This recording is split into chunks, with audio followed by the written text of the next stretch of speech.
নমস্কার বন্ধুরা।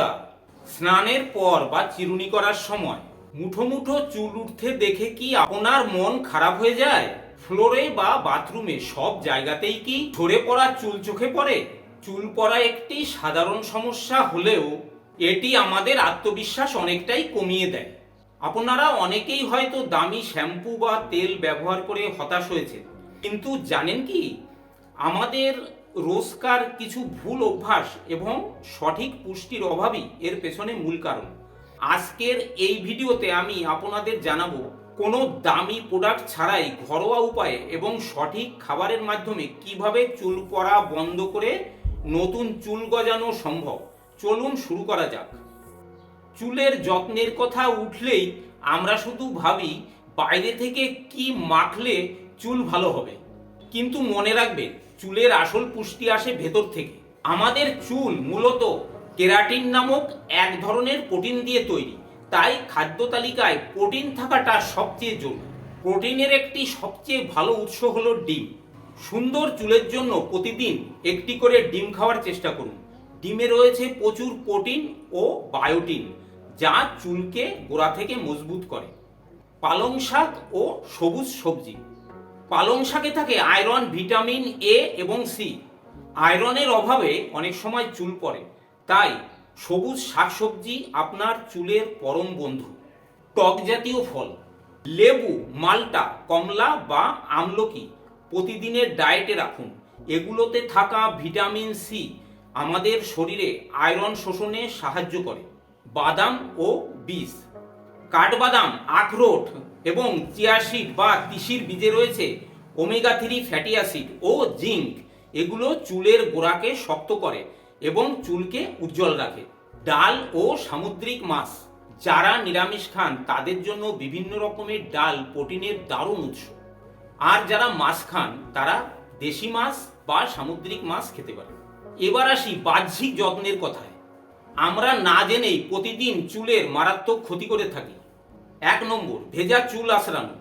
স্নানের পর চুল যখন ভিজে থাকে তখন চুলের গোড়া সবচেয়ে দুর্বল থাকে।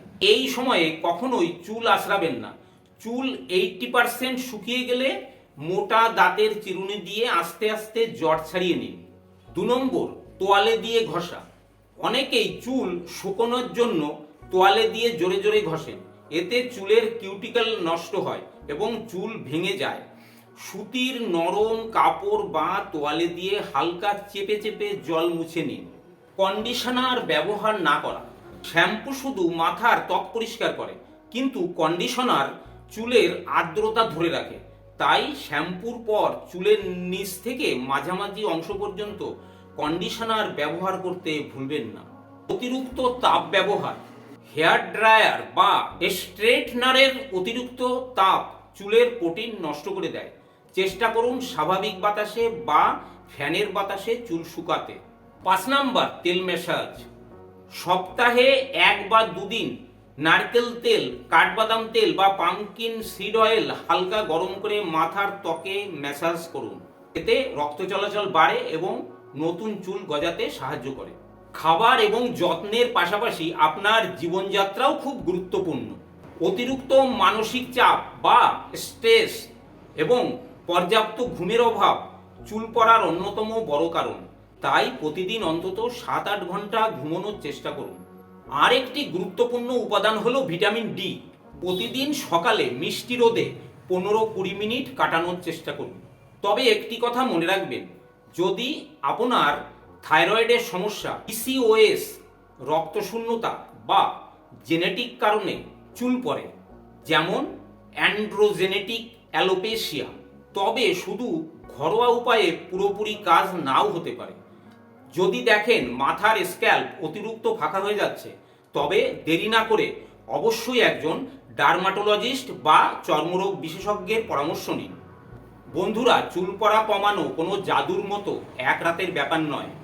সঠিক খাদ্যাভ্যাস এবং নিয়মিত যত্নের মাধ্যমে ধৈর্য ধরে চেষ্টা করলে 2-3 মাসের মধ্যেই আপনি একটি সুন্দর পরিবর্তন লক্ষ্য করবেন। এখন বলবো সবচেয়ে মূল্যবান এবং কার্যকর কথাটি। একজন হোমিওপ্যাথিক ডাক্তার হিসাবে আমি আপনাদেরকে বলছি, আপনারা একজন হোমিওপ্যাথিক ডাক্তারবাবুকে দেখাবেন। তাহলে আমরা এই আলোচনা থেকে বুঝতে পারলাম শরীরে প্রোটিন এবং আয়রনের অভাব হলে চলবে না। তাহলে আপনি সব রকম ওষুধ খাচ্ছেন, কিন্তু দেখছেন আপনার চুল পড়া বন্ধ হচ্ছে না, বা অল্প হয়েছে কিন্তু সম্পূর্ণ কাজ হচ্ছে না, আপনি হতাশ হয়ে পড়ছেন। তখন আপনার করণীয় একজন হোমিওপ্যাথিক ডাক্তারবাবুকে দেখানো। সেটা আপনার পার্সোনাল ডাক্তার হোক বা কোনো হোমিওপ্যাথিক হসপিটালের ডাক্তারবাবু হোক। সেখানে ওই ডাক্তারবাবু আপনার চুল পড়ার যে কথাগুলো আপনি বলবেন সেগুলো শুনবেন।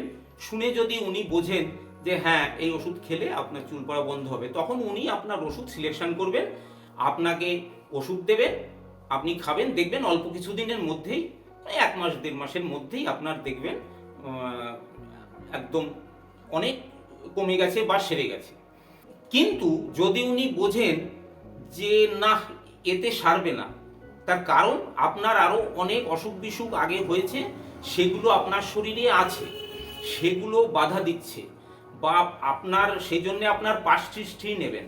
আর ফ্যামিলিতেও আপনার কত বড় বড় যে অসুখগুলো আছে, যেগুলো মানে আপনার উপর এফেক্ট করেছে, আপনারও সেইগুলো আছে, সেগুলো উনি জানবেন। আর আপনার এই এখনকার চুল পড়ার সমস্যার কথা জানবেন। এইগুলো মিলিয়ে আপনার ট্রিটমেন্ট করবেন। একে বলে কনস্টিটিউশনাল ট্রিটমেন্ট। এটা হলো ক্রনিক ডিজিজ ট্রিটমেন্ট করার পদ্ধতি। তা এই ট্রিটমেন্টটা করলে দেখবেন আপনার ওই চুল পড়া তো বন্ধ হবেই, তার সঙ্গে আরও যে যে অসুখগুলো আপনার আছে সেগুলোও বন্ধ হয়ে গেল। তার মানে আপনার কত লাভ হলো। আপনি গেছেন চুল পড়া কমাতে, তার সঙ্গে কত কিছু কমে গেল, আর আপনার চুল ও কত ভালো হয়ে গেল। আমার 46 বছরের অভিজ্ঞতায় আমি আপনাদেরকে এটাই বলতে পারি। এইবার আপনাদের যেটা ভালো মনে হয় সেটাই করবেন। আজকের ভিডিওর কোন টিপসটি আপনার সবচেয়ে ভালো লেগেছে বা আপনি ট্রাই করতে চলেছেন, সেটা কমেন্ট করে আমাকে জানান। ভিডিওটি যদি আপনার একটুও উপকারে আসে তাহলে একটি লাইক দিন এবং পরিবারের অন্যান্য সদস্যদের সঙ্গে, আপনার বন্ধু বান্ধবদের সাথে শেয়ার করুন। স্বাস্থ্য এবং সৌন্দর্য বিষয়ক এমন আরও অনেক ভিডিও পেতে আমাদের চ্যানেলটি সাবস্ক্রাইব করে বেল আইকনটি ক্লিক করে রাখুন। সবাই খুব ভালো থাকবেন, সুস্থ থাকবেন। দেখা হচ্ছে আগামী ভিডিওতে।